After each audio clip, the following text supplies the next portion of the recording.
Hello everyone, I'm going to do some reading for you today. I've chosen The Wizard of Once. So if you have a copy, go and grab it and you can follow as I read.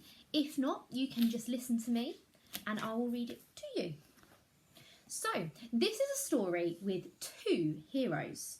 The boy, Zar, is from a wizard tribe, but he has no magic and he will do anything to guess it. The girl, Wish, is from a warrior tribe. She owns a banned magical object and she will do anything to conceal it.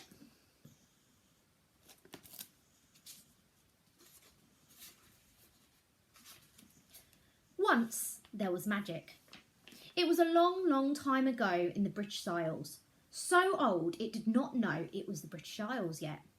And the magic lived in the dark forests. Perhaps you feel like you would know what a dark forest would look like. Well, I can tell you right now that you do not. These were forests darker than you would ever believe possible. Darker than ink spots, darker than the midnight, darker than space itself, and twisted and as tangled as a witch's heart. They were what is known as the wild woods, and they stretched as far in every direction as you can possibly imagine, but only stopping when it reached the sea.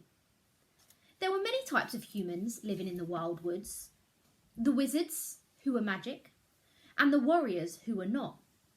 The wizards had lived in the wild woods for as long as anyone could remember, and they were intending to live there forever, along with all the other magical things.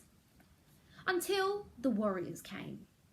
The warriors invaded from across the seas, and though they had no magic, they brought with them a weapon that called iron. And iron was the only thing magic could not work on. The warriors had iron swords, iron shields, and iron armour. The even horrifying magic of the witches was powerless against this metal. First, the warriors fought the witches and drove them into extinction in a long and terrible battle. Nobody cried for the witches, for witches were bad magic, the worst sort of magic, the kind of magic that tore wings from larks and killed for fun, and could end the world and everybody in it. But the warriors did not stop there. The warriors thought just because some magic was bad, that meant all magic was bad. So the warriors were trying to get rid of the wizards too, and the ogres and the werewolves, and the untidy quarrelling mess of the good sprites and bad sprites that burned like little stars through the darkness, casting mischievous spells on each other. And the giants who moved slow and careful through the undergrowth, larger than mammoths and peaceable as babies.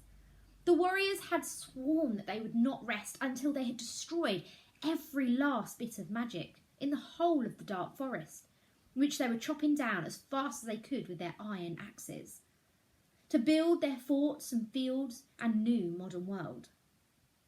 This is the story of a young boy wizard and a young girl warrior who'd been taught ever since birth to hate each other like poison.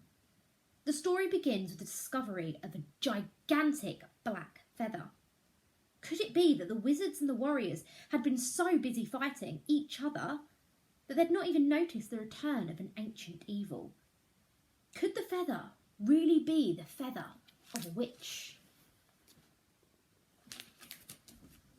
Could it be, Bonnie? I am a character in this story who sees everything, knows everything, and I will not tell you who I am. See if you can guess. The story begins here. Don't get lost in these dangerous woods.